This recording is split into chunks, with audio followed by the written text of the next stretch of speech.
All right, guys, we are here at Everyday Music in Portland. I'm so excited to get back to this record hunt series, going to stores all around the world. But here, we're starting in my hometown of Portland. So we're going to go inside and let's see what cool records I unearth. Come on.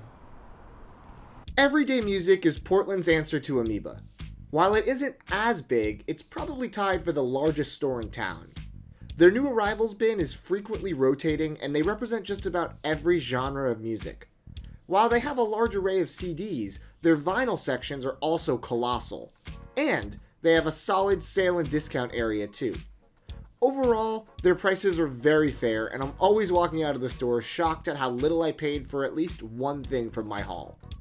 If I had one complaint, it'd be that they don't have a substantial rare records wall. But if you take the time to dig, you can find plenty of gems hiding in the bins. All right, we are here for the second stop at 2nd Avenue Records. I really love this store. It's not gigantic, but it's packed to the brim with great deals, awesome records. Let's go in. Let's see what I find. 2nd Avenue Records has been a staple of the Portland vinyl scene for nearly 4 decades, and it's no secret why. The store is packed to the brim with vinyl, t-shirts, and other music memorabilia. Everywhere you look is a new thing to feast your eyes on, and it can be a bit overwhelming. In the best way. Their focus is on sealed, new records, but there are some used offerings to be found if you dig hard enough. You'll also be hard-pressed to not walk out of the store with a new band t-shirt. With huge rock, hip-hop, jazz, punk, and metal sections, this is the place to go for that new release that you're jonesing to add to your collection. Alright, for the final portion of this video, we're at Final Form, the smallest of the 3 stores, but maybe my favorite. I have found so many great things here in the past couple months. Can't wait to show you guys inside. They have lots of great video game soundtracks, regular soundtracks, Midwest emo. They got it all. Let's go, right, Bowser? He's not into it. Let's go. Final Form is a direct injection of nostalgia into my veins. It's like they took the inside of my brain and splattered it into a compact but high-quality shop. If you're a retro game collector, they have titles from just about any system you can think of. The highlight for me, though, is their vinyl section. They represent most of the labels putting out video game soundtracks, as well as some vaporwave from 100% Electronica. There's a robust emo, revival, Midwest, screamo, and emo-core section for our angsty pleasure. This is a must-stop on your Portland shop tour. All right, I am here with Patrick at Final Form. How's it going? It's good. How y'all doing? Good. So when did you open? We opened in the fall of 2018, so almost 3 years now. Congratulations. Thanks. And this is one of my favorite stores just off the bat when I first visited Portland. This was the most memorable one. You have a very eclectic mix of music here that's not represented at a lot of stores in Portland. I guess the goal is just to do something very personal. I mean, if anything makes our store unique, it's just that. It's all of my favorite stuff, and just really hoping to connect with more people that are into that. This is an all killer, no filler type store, which is my favorite kind of store, because there's so many stores that just pepper their bins with just endless stuff that maybe isn't really something that the store even knows they have necessarily. Gotcha. But everything here, I feel like I could pull something out and you would know what it is and could talk about it, which is great. Totally. Yeah. What do you think, if you had to talk to someone who's like visiting Portland, what do you think makes your store special? Probably that personal touch. I mean, one of the goals starting the shop was to create like a physical, local hub for video game soundtracks, because that was really my passion when we opened.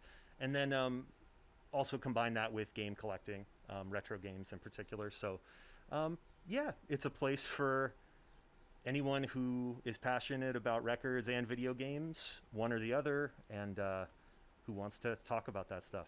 Totally. With me in particular, because it's just me. But. Yeah, well, you know what? Every time I come in here, it has a very warm feeling. You're very gregarious and you're approachable, which for a record store owner, I feel like that's a hit or miss quality. I feel like not everyone has that. So Sure. I'm always happy to come here. I always find cool stuff, whether it's video game related or not. So thank you for being part of the Portland scene. My pleasure. Appreciate it, Matt. Come to Final Form.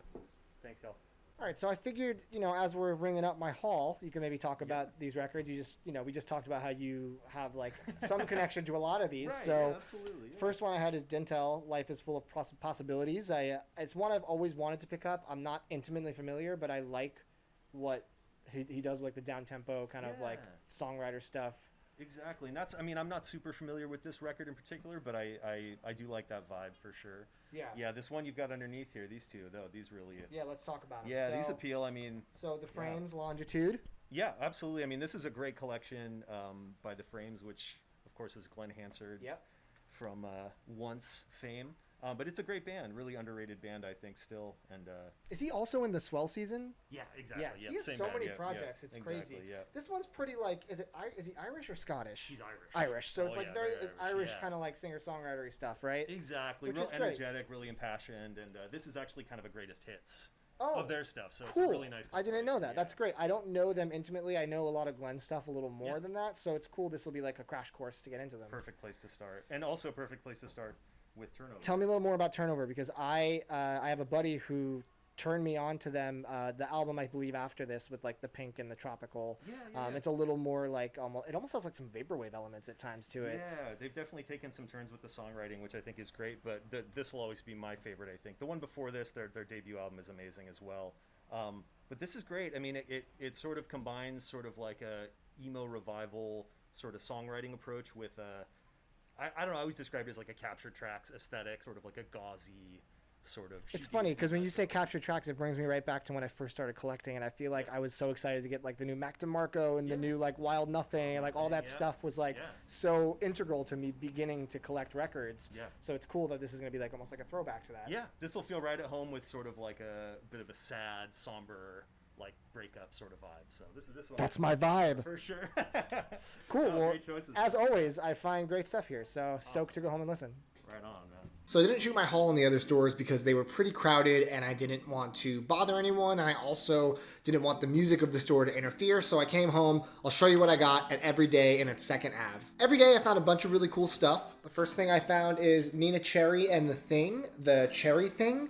I'm actually not familiar with this project in particular, but Nina Cherry is an awesome artist, a little trip hoppy, some good kind of poppy stuff. Really like some of her solo efforts, so I'm not sure what this is, but it was only $13, and I think it goes for way more when I looked on Discogs, so really excited to hear this. It's not a full album, it looks like it's about 7 songs, but excited to hear it nonetheless. And then I found Juliana Barwick, The Magic Place. She is a phenomenal artist, ambient folk kind of stuff. This album is out of print. It's an early Asthmatic Kitty release, 2011.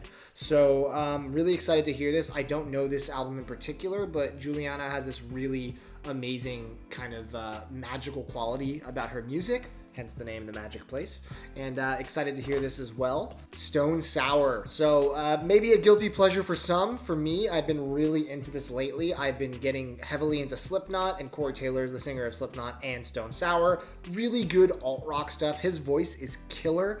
And this is them live. Apparently, I think this is out of print because I couldn't find another copy. Maybe I just didn't look hard enough when I checked online, but pretty good deal. $28.95. No sales tax in Portland. It's always a nice plus. But this is a live show they did live in Reno.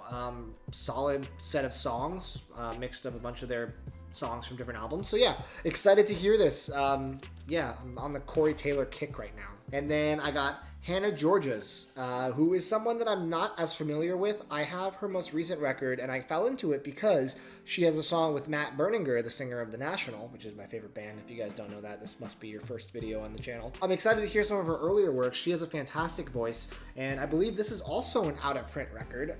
Really affordable, $10. That's what I like about Everyday Music. I feel like their prices are very, very reasonable, which is great. So those were the ones I found at Everyday. I normally find a lot more, but I did go there a couple weeks ago, so I feel like I need more time for these stores to spread out. You can't imagine every store is like Amoeba, where if you go weekly, there's a slew of new things, but every time I go to Every Day, there's definitely new things to be discovered, which is great. Second Avenue, I wasn't as successful, and I know exactly why. I found one record, and last time I was there, which was maybe a month ago, I probably found 4 or 5 different records. The thing about Second Avenue is that it's a fantastic store if you like new records. They don't have very many used LPs from what I can gather. It's a lot of new records, but the cool thing is the amount of genres and the sheer amount of LPs that are packed into the store. So if you're not trying to find things that are super out of print and you're just trying to build your collection, their prices are fair and you'll find a huge selection across so many genres. But for me, a lot of the things that are still on my want list are used out of print, so that's not necessarily the store for that. I did find this though, and this is going to solidify me as some weird obsessive Stone Sour fan. I promise you I'm a casual fan who's starting to get into them. This is Stone Sour straight out of Burbank. This was a Record Store Day release. It's, I believe, a covers EP. 5 classics reimagined by Stone Sour, including Gimme Shelter, which I cannot wait to hear Corey Taylor's take on that. But it was on sale for $10 sealed. So 5 songs, not a huge amount of music, but for $10, I'll definitely give it a chance.